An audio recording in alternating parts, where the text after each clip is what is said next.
Assalamualaikum warahmatullahi wabarakatuh. Halo semua para pemirsa sekalian. Di kesempatan hari ini, seperti biasa, kita akan membahas seputar perawatan luka. Di mana kemarin di salah satu video saya ada yang berkomentar, "Bang, gimana sih pemberian terapi ozon? Bagaimana pemberian terapi infrared? Dan kapan pemberian kedua-duanya diaplikasikan saat proses perawatan luka?" Maka dari itu, untuk menjawab komentar tersebut, di hari ini saya akan memberikan penjelasan mengenai terapi tambahan, yaitu terapi ozon dan juga terapi infrared. Di mana terapi ini sering saya gunakan untuk proses perawatan luka. Tapi yang ingin saya pertegas di sini adalah bahwasannya ini hanya terapi tambahan. Dan rekan sejawat, tidak semua mempunyai alat ini. Contoh, para praktisi perawatan luka yang mandiri biasanya tidak punya alat ozon dan juga infrared. Jadi memang ini hanya terapi tambahan dan tidak selalu diaplikasikan saat proses perawatan luka. Oke ya, itu. Dan langsung saja saya akan jelaskan dimulai dari terapi ozon. Di mana terapi ozon ini sebenarnya adalah terapi untuk mengurangi bakteri pada jaringan luka. Biasanya terkenalnya ozon ini adalah untuk sterilisasi, di mana kandungan O3 ini memang erat kaitannya untuk membunuh bakteri maupun untuk mengurangi bakteri pada jaringan, ya. Dan biasanya ini diaplikasikan pada luka yang sedang mengalami infeksi ataupun sedang berada di fase inflamasi. Contoh yaitu pada luka diabetes, luka selulitis, dan juga luka-luka yang lain yang sedang mengalami infeksi. Dan biasanya dipakai saat terjadi luka di ekstremitas bawah, contoh di kaki ataupun di tangan, ya. Sangat sulit apabila luka tersebut berada di punggung, ya, ataupun contoh luka dekubitus.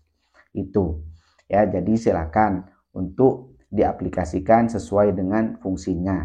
Bagaimana cara mengaplikasikannya? Yaitu kita sentralisasi ozon tersebut dengan menggunakan plastik, ya. Kita termiquet, dan agar apa? Agar nantinya ozon tersebut terpusat pada suatu jaringan, yaitu di kaki, ya. Sehingga harapannya dengan dilakukannya terapi ozon ini dapat mengurangi bakteri pada jaringan luka. Itu dia terapi ozon. Selanjutnya adalah terapi infrared, di mana terapi infrared ini sering digunakan pada pasien-pasien fisioterapi. Ya, sudah banyak sekali ya saat fisioterapi menggunakan terapi infrared. Sebenarnya pada saat proses perawatan luka ini digunakan untuk memperlancar peredaran darah dan untuk mengurangi nyeri pada pasien. Biasanya digunakan pada pasien-pasien yang terjadi permasalahan di pembuluh darah. Contoh kasusnya adalah pada pasien-pasien arterial ulcer ataupun penyumbatan pembuluh darah arteri, ya. Harapannya dengan terapi infrared ini, ya, untuk membuka, ya, pembuluh darah sehingga aliran darah lancar dan dapat mengurangi nyeri pada pasien. Ya, itu. Untuk kontraindikasinya untuk infrared ini jangan diberikan pada pasien-pasien yang sedang terjadi infeksi karena resikonya adalah dapat terjadi spreading infection dikarenakan darah tersebut lancar akhirnya bisa menyebar ke daerah-daerah yang lain, ya. Harapannya ini hanya digunakan untuk pasien-pasien yang terjadi masalah penyumbatan pembuluh darah. Oke, itu. Paham ya sampai di sini? Dan selanjutnya yang ingin saya sampaikan lagi adalah kapan kita aplikasikan dua-duanya, ozon terapi dan juga infrared, ya. Yaitu saat terjadi luka di mana luka tersebut sedang berada di fase banyak biofilmnya, ya, yang indikasinya memang terdapat kolonisasi bakteri, ya, dan juga pasien tersebut mengalami gangguan pembuluh darah. Contoh pada kasus vena ulcer. Di video saya sudah saya sebutkan bahwasannya terapi ozon dan juga infrared ini saya gunakan pada pasien-pasien dengan gangguan pembuluh darah vena. Dengan harapannya apa? Dengan harapan mengurangi biofilm yang ada pada dasar luka dan juga dapat memperlancar peredaran darah yang kembali ke jantung. Selain itu ada yang namanya terapi tambahan lagi, yaitu compression bandage dengan memberikan layer pada kaki pasien setelah perawatan, ya. Oke, itu dia penjelasan saya mengenai kapan pemberian terapi ozon, kapan pemberian terapi infrared, dan kapan diaplikasikan kedua-duanya. Oke. Dan yang saya ingin tegaskan di sini adalah untuk terapi tambahan ini, ya, ini tidak wajib. Jadi core-nya adalah tetap perawatan yang maksimal, ya, dari proses pencucian lukanya, membuang jaringan matinya, dan juga memilih terapi yang tepat untuk luka tersebut.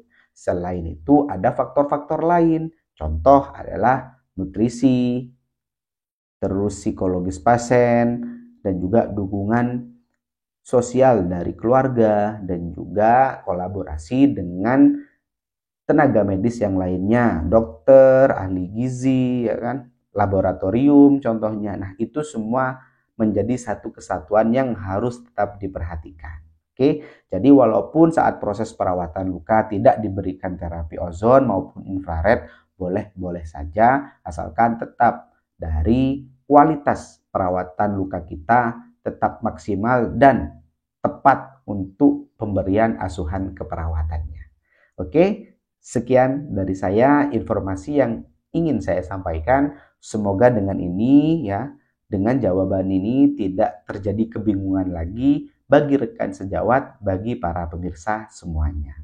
Sekian dari saya, terima kasih sudah menonton video ini. Jangan lupa tonton video-video yang lainnya, dan saya ucapkan terima kasih atas support yang sudah diberikan, dan jangan lupa tetap support channel ini agar nantinya terus berkembang. Saya Muhammad Sibromulis, mohon maaf apabila ada hal-hal yang kurang berkenan. Saya akhiri, wassalamualaikum warahmatullahi wabarakatuh.